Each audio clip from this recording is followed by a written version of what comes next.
देखो 10th state geometric construction chapter number 4. Welcome to Shri classes. This is your question number 1. A B C similar to triangle P Q R. ये दो triangle similar है तो यहाँ पे इनके जो नाम है दैट आर डिस्टिंक्ट. देखो यहाँ पे सबसे इम्पोर्टेंट क्लू ये है कि ए बी सी और पी क्यू आर में कुछ भी कॉमन नहीं है. इसके बाद जो अपना क्वेश्चन आने वाला है उसमें मैं आप लोगों को बता देती हूँ डिफरेंस क्या है. डिफरेंस को हमेशा आइडेंटिफाई करना सीखो. क्वेश्चन नंबर 2 जो हम लोग कंडक्ट करने वाले हैं उसमें construct any triangle A B C, sorry हाँ, construct A B dash and C dash. मतलब ये जो है ट्रायंगल ए बी सी को हमें similar triangle A B dash से सी डैश बनाना है. तो ये दोनों ट्रायंगल को देखो, ऑब्जर्व करो, इसमें जो ए पॉइंट है वो कॉमन है और ऐसा ये क्वेश्चन में कुछ भी कॉमन नहीं है. अपना एक ट्रायंगल है ए बी सी तो अपना दूसरा ट्रायंगल है पी क्यू आर. ठीक है, एक ट्रायंगल है A B C, second triangle is P Q R. कोई भी लेटर इसमें कॉमन नहीं है तो इसका प्रोसीजर इज टोटली डिफरेंट. और यहाँ पे हम लोग इसे ड्रॉ कैसे करेंगे, तो पहले सिमिलैरिटी का concept. If your triangles are similar तो कैसे होता है देखो, करस्पॉन्डेंस से सॉल्यूशन में. This is explanation part. Triangle A B C similar to triangle P Q R. तो यहाँ पे हम लोग क्या लिख सकते हैं, A B divided by P Q is equal to B C divided by Q R is equal to A C divided by P R. अभी आप लोग बोलोगे ये कैसे हो गया, तो ये देखो this is A B P Q के साथ, फिर बी सी क्यू आर के साथ और ए सी जो होता है वो पी आर के साथ. ठीक है, तो sides are in proper proportion when your triangles are similar. ठीक है, तो यहाँ पर जो भी इंफॉर्मेशन दिया है वो हम लोग फिल करेंगे. देखो A B is to P Q, मतलब A B by P Q जो है वो हमें दिया है दैट इज 3/2. मतलब ये जो रेशो है ना ये प्रोवाइडेड है and that they have provided that is 3/2 is equal to, again they have provided value. Okay, तो यहाँ पे वैल्यूज हम लोग सब्सटीट्यूट करेंगे. तो बी सी का वैल्यू इज 4.2. क्यू आर का जो वैल्यू है, सी this is Q R, Q R का वैल्यू नॉट प्रोवाइडेड तो मैंने इसे क्यू आर ही रख दिया है. नेक्स्ट टू दैट ए सी, देखो ए सी दिया है 6 अपॉन ये जो पी आर है वो भी नहीं दिया है. तो इसे हम लोग पहले सॉल्व करेंगे. हाँ, तो by comparing this with this, तो 3/2 is equal to 4.2 by Q R. तो Q R will be 4.2 into 2/3. तो इसे सॉल्व करने के लिए 3 1 जा, सॉरी एक मिनट, 4.2 इंटू 2/3. तो ये हो जाएगा 3 1 जा 3, फिर बचेगा 1 पॉइंट, 3 4 जा 12. अभी 1.4 इंटू 2 विल गिव यू 2.8. तो जैसे ये सेंटीमीटर में है तो ऑब्वियसली ये भी सेंटीमीटर में रहेगा. तो क्यू आर का वैल्यू हमें मिल गया है 2.8 centimetre. Similarly compare this with this, 3/2 is equal to 6 upon P R. तो इसे सॉल्व किया मैंने, तो P R is equal to 6 into 2/3, 3 2 जा एंड 2 2 जा 4. तो पी आर का भी वैल्यू मुझे मिल गया है एंड दैट इज 4 हियर. तो पी क्यू, पी आर और क्यू आर अभी सब मेरे पास है. देखो पी क्यू का तो मुझे रिडक्शन पता है. पी क्यू कितना है, 3:2. ठीक है, यहाँ तक हम लोग आ गए हैं. अभी हमें इसे ड्रॉ करना है. These are actual values. ये देखो A B upon P Q is equal to B C upon Q R. अगर मैं लिखती हूँ तो A B by P Q जो है इनके एक्चुअल वैल्यूज हमें नहीं पता है. So I have written 3/2 here. B C का एक्चुअल वैल्यू 4.2 है और क्यू आर का जो एक्चुअल वैल्यू हमें मिला है दैट इज 2.8. ठीक है, अभी यहाँ पे देखो ये जो 3/3:2 क्या है, इसका ये रेशो है, मतलब रिडक्शन पार्ट है ये 3:2. जैसे कि अपने पास होता है 12 डिवाइडेड बाय 16. तो हम लोग क्या करते हैं, 2 6 जा एंड 2 8 जा, फिर वापस 2 3 जा एंड 2 4 जा. तो रिडक्शन इज 3/4. तो दीज आर रिड्यूस्ड वैल्यूज है ना. तो इसलिए ये 3/2 हमें पुट नहीं करना है, हमें एक्चुअल वैल्यूज चाहिए। तो according to that A B का एक्चुअल वैल्यू हमें पता है, दैट इज 5.4। पी क्यू का नहीं पता है, तो write it as P Q only. यहाँ पे दिस इज 4.2 और ये है एक्चुअल वैल्यू 2.8। अभी मुझे पी क्यू का वैल्यू चाहिए, तो पी क्यू वहाँ पे जाएगा और ये यहाँ पे आएगा। तो 5.4 into 2.8 by 4.2 is equal to P Q. क्या किया मैंने, ये यहाँ पे आके रेसिप्रोकल हो गया, उल्टा हो गया। नाउ ये स्टेप कुछ काम का नहीं था, this is for explanation part. अभी इसे सॉल्व करोगे तो हमें पी क्यू का भी वैल्यू मिल जाएगा, और जो पी क्यू का वैल्यू मिल रहा है that is 3.6 year by calculation. ये कैलकुलेशन तुम लोग करो, आप लोगों को वैल्यू मिलेगा 3.6। तो देखो पी क्यू हमें मिल गया है, ये है क्यू आर। क्यू आर का वैल्यू कितना है, 2.8 सेंटीमीटर। ये देखो यहाँ पे है पी आर, पी आर का वैल्यू कितना है, 4 सेंटीमीटर। That's it. अगर एक ट्रायंगल में आपको तीनों भी साइड्स पता है तो आप लोग ट्रायंगल ड्रॉ कर सकते हो, है ना। तो कोई भी एक साइड को मैंने ड्रॉ किया, सपोज इसे मैंने ड्रॉ किया 4 सेंटीमीटर, तो मैंने इसे नाम दे दिया पी आर। ठीक है, मैं पेन यूज कर रही हूँ बट आप लोगों को पेंसिल यूज करना है। नेक्स्ट टू दैट देखो, पहले रफ डायग्राम बनाते हैं। Suppose this is your P Q are, P Q and यहाँ पे आर है सपोज। तो जो पी आर है उसका वैल्यू मैंने 4 सेंटीमीटर ये वाला ड्रॉ कर दिया है। फिर क्यू आर कितना है 2.8 और पी क्यू कितना है 3.6। ये आपको ज़रूर रफ डायग्राम जो है वो बनानी है ताकि आपकी कोई मिस्टेक ना हो। अभी देखो मुझे कंपास में 2.8 लेना है, एक बार 3.6 लेना है, तो कंपास में 2.8 मैंने ले लिया। ठीक है, आपको अच्छी तरह से इसे कैलकुलेट करना है। Use point pencil if possible, और 2.8 वाला आपको आर्क बनाना है, that should be very light. Next 3.6 लेंगे हम लोग कंपास में। 3.6 डिस्टेंस स्केल पे हम लोग काउंट करके पी पे रखेंगे, और जो अपना पहले वाला आर्क है उसको कट करने वाला नेक्स्ट आर्क बनाएंगे। ठीक है, and this should be, arc should be very light. ये दोनों आर्क्स जहाँ पे मिलेंगे उससे हमें ट्रायंगल बनाना है। तो ये है आपका ट्रायंगल पी क्यू आर। ये है तो बहुत इजी क्योंकि यहाँ पे ज़्यादा खिचड़ी नहीं है, बट इसका कैलकुलेशन थोड़ा सा लेंदी है, कैलकुलेशन को समझ लो। ये सिमिलैरिटी का हम लोगों ने कंसेप्ट यूज़ किया है, साइड्स को पुट किया मैंने। ठीक है, फिर इसके साथ इसको कंपेयर करके मुझे क्यू आर और पी आर मिला, बट जो पी क्यू था वो ओरिजिनल नहीं था, वो रिड्यूस था, इसलिए वापस इसे हटा दिया। We have used A B by P Q here. तो ए बी का एक्चुअल वैल्यू पुट किया 5.4, पी क्यू का एक्चुअल वैल्यू नहीं था मेरे पास, ये जो है ये रिड्यूस्ड वैल्यू है, तो मैंने इसको पी क्यू ही रखा। वाई, बिकॉज आगे अभी मुझे बी सी और क्यू आर पता है, तो बी सी और क्यू आर डाल दिया। नाउ सी हियर 1 2 3 4 पैरामीटर्स से मेरे पास 3 पैरामीटर्स अवेलेबल है, 3 पैरामीटर्स मेरे पास अवेलेबल है, तो 4th वन को मैं फाइंड आउट कर सकती हूँ। मैंने ऐसा क्यों किया, बिकॉज ट्रायंगल के तीनों साइड्स अगर आप लोगों को पता होंगे तो ट्रायंगल ड्रॉ करना बहुत ईजी होता है। तो मुझे यहाँ तक जो है 2 साइड्स मिले थे, तीसरा साइड रिडक्शन फॉर्म में था, इसलिए मैंने ये वाला कैलकुलेशन भी कर लिया फॉर फाइंडिंग थर्ड साइड।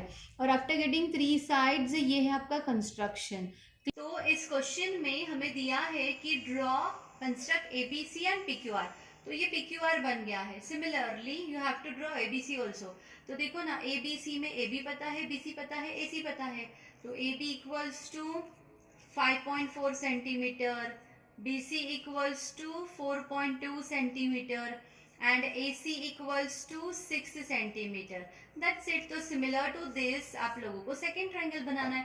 कोई भी एक साइड ले लो, सपोज मैंने यहाँ पे AC ले लिया 6 का, फिर यहाँ पे आर्क कट करो, ये कितने का रहेगा BC 4.2 का, फिर और एक आर्क कट करो, वो कितने का रहेगा 5.4 का। दोनों आर्क जहाँ पे मिलेंगे उसे ज्वाइन करो। तो इस तरह से आपको ये दोनों ट्रायंगल्स को अलग अलग ड्रॉ करना है, इनमें कोई पॉइंट कॉमन नहीं है, ये चीज ध्यान में रखना।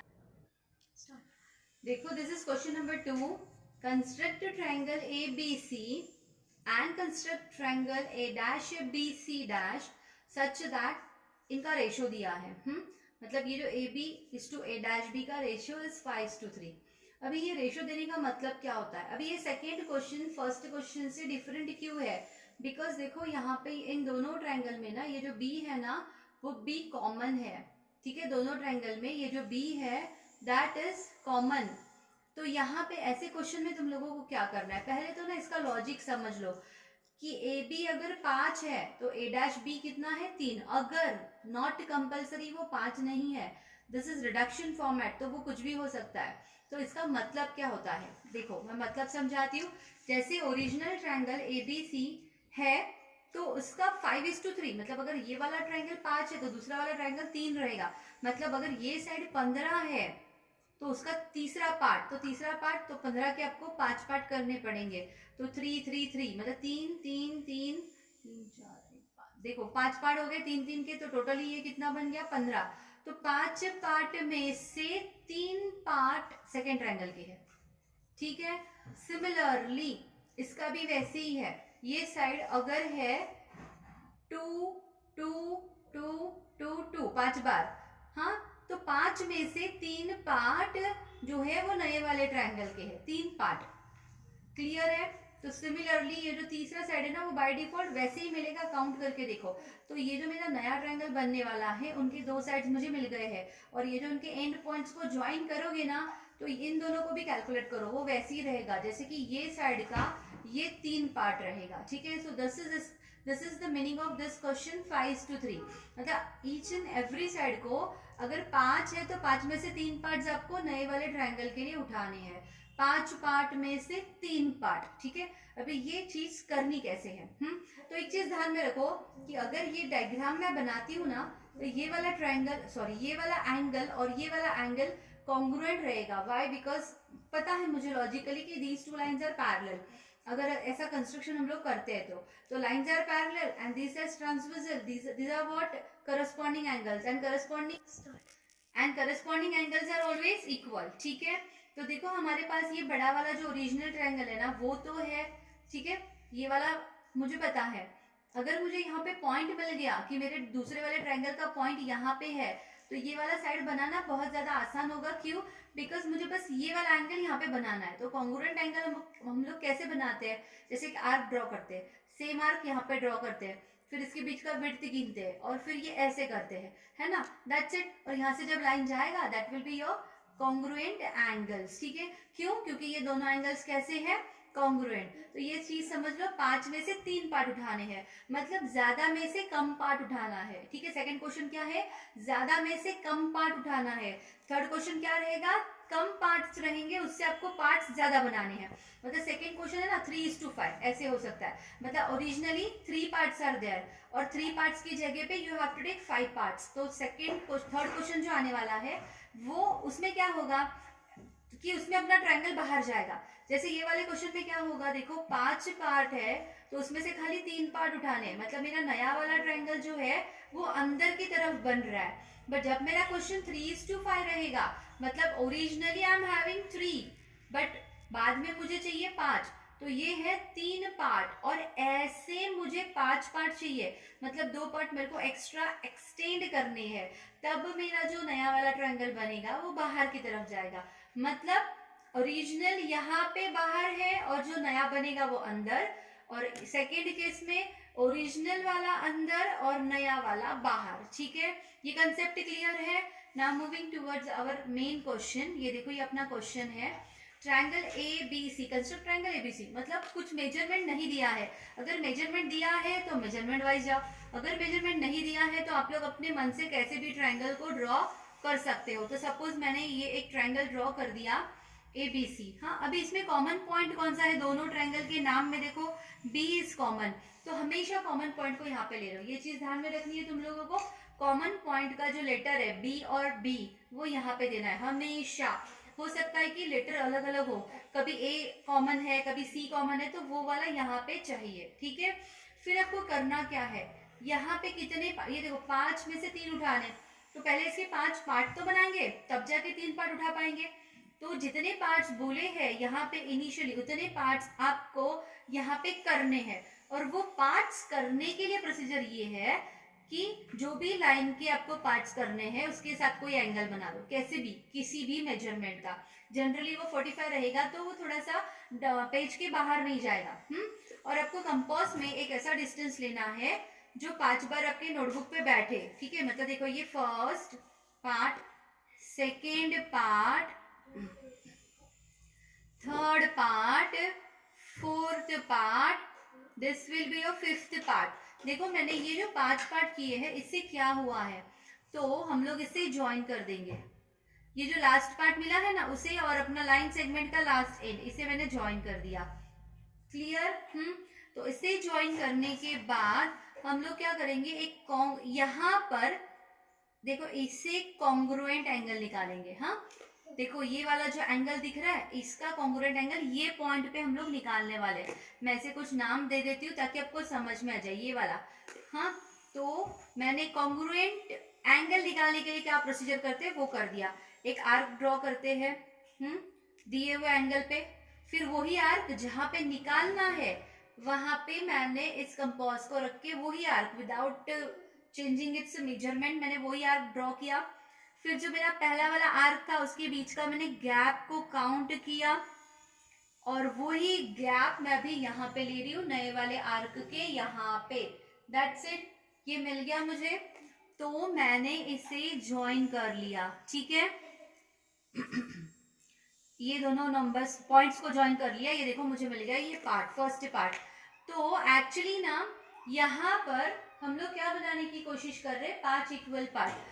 तो मतलब ये वाला पार्ट जितना होगा ना उतने ही आगे वाले पार्ट्स रहेंगे। तो second part, third part, then fourth part, ऐसे। ठीक है, एंड देन फिफ्थ पार्ट। फिर हमने इसे देखो क्या किया हम लोगों ने, ये जो एंगल है इसे ना कॉन्ग्रुएंट एंगल यहाँ पे बना लिया है हम लोगों ने। ठीक है, और वो एंगल को मैंने यहाँ पे एक्सटेंड किया। तो ये जो इंटरवल है, इस इंटरवल को हम लोगों ने कंपास में कैलकुलेट किया और उतना ही आगे ऐसे मार्किंग करते गए। उससे क्या होता है कि ये मेरे 5 पार्ट्स बन गए हैं। ठीक है, ये जो 5 पार्ट्स है वो बन गए हैं, और अभी इन 5 में से मुझे 3 पार्ट्स उठाने हैं। ठीक है, बी को पकड़ के, कॉमन पॉइंट को पकड़ के। तो ये बी है अपना common point, first part, second part and third part, that's it. तो यहाँ पे रहेगा मेरा नेक्स्ट वाला पॉइंट, वो रहेगा सी डैश, है ना। बी पॉइंट है, देखो ये बी है, एक तरफ ए डैश रहेगा, एक तरफ सी डैश रहेगा। तो पहले तो अपना ये वाला जो ट्रायंगल है इसको नाम दे दो। सपोज यहाँ पे ए है और यहाँ पे सी है, तो सी लाइन पे सी डैश मिलेगा। ठीक है, ये मिल गया है। अभी क्या करो, ये जो एंगल है, ये जो एंगल अभी अभी मैंने बताया, इसको ही कॉन्ग्रुएंट एंगल यहाँ पे रहने वाला है। तो हम लोग क्या करेंगे, इसी को कॉन्ग्रुएंट एंगल बनाएंगे। तो क्या करेंगे, यहाँ पे एक आर्क ड्रॉ करेंगे। ठीक है, तो मैंने कोई भी एक आर्क ड्रॉ किया, कुछ भी मेजरमेंट लेके, वही मेरे को ये पॉइंट पे रख के आर्क ड्रॉ करना है। फिर ये जो आर्क के बीच का डिस्टेंस है वो कैलकुलेट करो, एंड देन यहाँ पे तुम्हें कट करना है और इसे ज्वाइन करोगे। देखो यहाँ पे ये वाला जो पॉइंट है सी डैश, और ये जो मैंने आर्क कट किया है, इसे अगर ज्वाइन करोगे तो ये है आपका नेक्स्ट वाला साइड, और ये यहाँ पे जाके मिलेगा, मतलब ये क्या देगा आपको, ए डैश। ठीक है, मतलब 5 का 3 बना लिया, 5 का 3 बना लिया। ठीक है, मतलब 5 में से 3 पार्ट वाला ट्रायंगल मैंने उठा लिया। तो ये है अपना नया वाला ट्रायंगल, और ये था ए बी सी। क्लियर है? Now difference between these 2 questions देखो, ये नया क्वेश्चन है अपना, question number 3। Construct triangle this similar to ABC such that AB is to A dash B is 5:7। मतलब अपना जो गिवन ट्रायंगल हम लोग निकालने वाले हैं, AB is to A dash B is 5:7। मतलब देखो ओरिजिनल ट्रायंगल का साइड छोटा है और दूसरे वाले जो नया वाला ट्रायंगल बनने वाला है उसका साइड बड़ा है। वैसे ही क्वेश्चन नंबर 2 ऑब्जर्व करो, ओरिजिनल ट्रायंगल का साइड बड़ा था और जो नया वाला ट्रायंगल बनने वाला था उसका छोटा था। तो बड़े से छोटा तो ट्रायंगल अंदर आ गया, अभी छोटे से बड़ा तो ट्रायंगल अपना बाहर जाएगा। So see this is your original triangle ABC, है ना, और ये नया वाला ट्रायंगल जो है वो उसके बाहर चला गया। व्हाई? बिकॉज 5 पार्ट अगर इसके है तो ये वाले ट्रायंगल के 7 पार्ट है ना, मतलब इधर कितने पार्ट्स बढ़ गए, 2।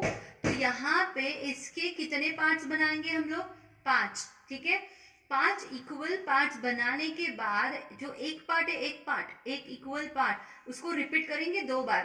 क्यों 2 बार? क्योंकि टोटल हमें कितना चाहिए, 7। तो पूरा ये B C डैश मिलके हो जाएगा 7 पार्ट। कैसे? तो ये 5 और आगे 2 मैंने बढ़ा दिए, इसलिए मुझे यहाँ पर जो है 5 इक्वल पार्ट्स करने हैं। तो इसका कंस्ट्रक्शन हम लोग स्टार्ट करते हैं। तो रफ डायग्राम आपको ड्रॉ तो करना ही है। तो पहले मैंने BC ड्रॉ किया, यहाँ पे कोई मेजरमेंट नहीं दिया है। कभी अगर बोर्ड एग्जाम में या फिर आपके एक्सरसाइज में जो आपको ट्रायंगल ड्रॉ करना है उसका अगर मेजरमेंट दिया हुआ है तो ठीक है, आप लोग मेजरमेंट के अकॉर्डिंग चलो। बट अगर मेजरमेंट नहीं दिया है तो उन्होंने क्या कहा है, देखो क्वेश्चन को रीड करो एक बार। Construct this triangle similar to this one, है ना, दिस वन। तो इसका कोई मेजरमेंट नहीं है तो मैंने एक ट्रायंगल ड्रॉ कर दिया। और एक बात, दोनों में कॉमन पॉइंट कौन सा है, बी। इसे पहले टैली करो। अभी दोनों भी क्वेश्चन में बी कॉमन आ गया है। Not necessary for each and every question B will be same. कोई भी पॉइंट कॉमन हो सकता है तो वो पॉइंट आपको यहाँ पर लेना है। फिर बचे हुए पॉइंट्स यहाँ पर ले लिए, एक ले लिया यहाँ पे, एक पॉइंट मैंने ले लिया यहाँ पे। फिर आप लोगों को क्या करना है, BC के पार्ट्स करने हैं। कितने, तो 5 पार्ट्स करने हैं। तो मैंने यहाँ पे एक एंगल ड्रॉ कर दिया, ठीक है। जनरली एंगल है ना, ऐसा ड्रॉ मत करना, थोड़ा ऐसे ही होने चाहिए, ठीक है। फिर कंपास में एक प्रॉपर डिस्टेंस लेके मैंने इसके 5 पार्ट्स बना दिए। तो 1 2 3 4 5। तो यहाँ पे ना काफी सारे स्टूडेंट का आंसर जो है वो मैच नहीं होता है, बिकॉज सबसे इंपॉर्टेंट थिंग है कि आप लोगों को पॉइंट पेंसिल यूज करनी है। ये बहुत शार्प होना चाहिए। आपका कंपास का जो लेवल है ना, वो दोनों का लेवल सेम होना चाहिए, पेंसिल का और ये जो पॉइंट है उसका। ये सब चीजें आपको ध्यान में रखनी है। फिर जो 5th पॉइंट है उसे मैंने उठाया और लास्ट के साथ मैंने ज्वाइन कर दिया। ये तो मैं बस यूज कर रही हूँ ना, तो इसलिए ये सब मैं लाइट ड्रॉ कर रही हूँ। अभी हम लोग क्या करेंगे, तो यहाँ पर देखो ये वाला एंगल यहाँ पे इक्वल रहने वाला है। तो मुझे यहाँ पे 5 पार्ट्स करने हैं। तो वो 5 पार्ट्स करने के लिए हम लोग क्या करेंगे, ये इसे कॉन्ग्रुएंट एंगल बनाएंगे इसके नेक्स्ट पॉइंट के यहाँ पे। तो मैंने नेक्स्ट पॉइंट पे ये कंपास रख दिया है और सेम वाला आर्क मैं यहाँ पे ड्रॉ कर रही हूँ। तो ये आर्क ड्रॉ कर दिया मैंने। अभी ये आर्क के बीच में जितना गैप है वो मैंने गैप कैलकुलेट कर दिया और यहाँ पे रखकर ये गैप को मैंने कट कर दिया, ठीक है। तो अभी इसे हम लोग ज्वाइन करेंगे।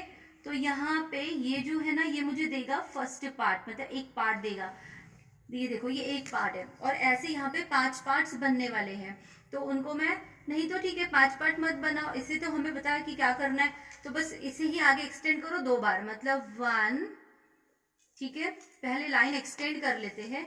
ये जो BC लाइन है उसे एक्सटेंड कर लो आगे। ये BC लाइन को मैंने एक्सटेंड कर दिया और फिर बाद में ये जो आर्क्स है ना, यहाँ पे देखो, यहाँ पे पहला वाला आर्क, फिर इधर रख के दूसरा वाला आर्क, ठीक है। तो देखो ये 5 पार्ट तो होते ही है, बट वो दिखाने की जरूरत नहीं है। मुझे पता है कि यहाँ पे 5 पार्ट बनने वाले हैं, तो अपना टाइम वेस्ट मत करो, वो आर्क्स बनाते मत बैठो। ये 5 और आगे 2 मैंने एक्सटेंड कर लिए। तो this will be my point C', ठीक है। सिमिलरली यहाँ पे इस लाइन को मैं एक्सटेंड करूंगी। और देखो इससे कॉन्ग्रुएंट एंगल मुझे यहाँ पे मिलने ही वाला है। तो हम लोग क्या करेंगे, कॉन्ग्रुएंट वाला एंगल बनाएंगे। तो कॉन्ग्रुएंट एंगल कैसे बनाते हैं, तो मैंने यहाँ पे कंपास रख के एक आर्क ड्रॉ कर लिया। सेम आर्क मैंने ये पॉइंट पे रख के ड्रॉ कर लिया। फिर मुझे आर्क के बीच का डिस्टेंस, फिर ये आर्क के बीच का डिस्टेंस, और फिर मैंने ये जो C' है और ये जो ज्वाइन किया हुआ आर्क है, ये जो पॉइंट मुझे मिला है वो मैंने एक्सटेंड कर दिया। तो ये जाके यहाँ पे मिल गया। ये देखो ये C' पॉइंट है और ये A'। तो ये है मेरा नया वाला ट्रायंगल। तो नया वाला ट्रायंगल जो कि मेरा सोल्यूशन है, जो कि आंसर एक्सपेक्टेड है, तो दैट शुड बी डार्क, ठीक है। ये वाला डार्क होना चाहिए। फिर अपना BC' लाइन डार्क होना चाहिए। फिर अपना ये जो A' B लाइन है वो भी डार्क होना चाहिए। क्लियर। तो ये है उसका सोल्यूशन।